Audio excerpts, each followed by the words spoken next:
coordonnatrice résidente du système des Nations Unies à Madagascar, en présence des représentants des organismes de la communauté internationale, entre autres l'Union européenne, l'Union africaine, la Commission de l'océan Indien et l'Organisation internationale de la francophonie, suivant les engagements numéro 10.g et numéro 35 de la feuille de route pour la sortie de crise à Madagascar, en date du 17 septembre 2011, ainsi que les dispositions de l'article 6 de la loi 2012-004 du 1er février 2012, fixant l'organisation, le fonctionnement et les attributions d'une structure nationale indépendante dénommée Commission électorale nationale indépendante pour la transition.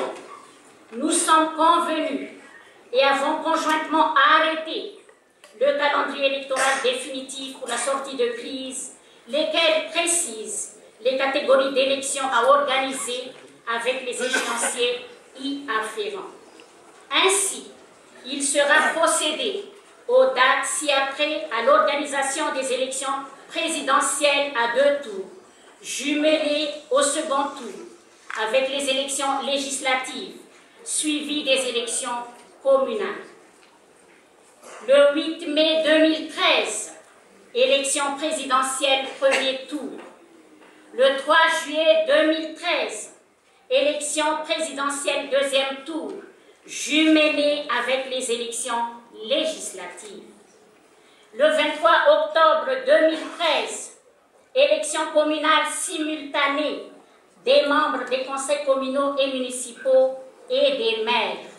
Remercier les Nations Unies, l'Union européenne, l'Union africaine, l'Organisation internationale de la francophonie, ainsi que la Commission de l'océan Indien, représentée par M. le secrétaire général qui est venu spécialement pour la CENI, pour leur présence effective et leur précieuse contribution lors du conclave des 30 et 31 juillet dernier. La concordance de vues des parties prenantes a permis d'aboutir à la détermination de ce calendrier.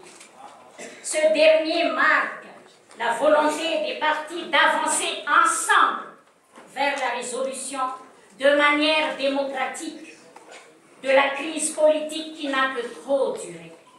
Madagascar veut réintégrer sa place au sein du concert des nations.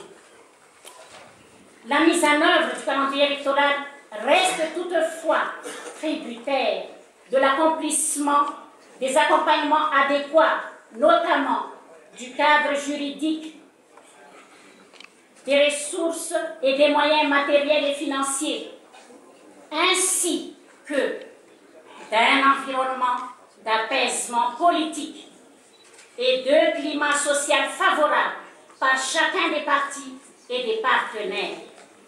Je réitère mon invitation à l'endroit de Madame la coordonnatrice résidente du système des Nations Unies à prendre en main la coordination des appuis des partenaires techniques et financiers.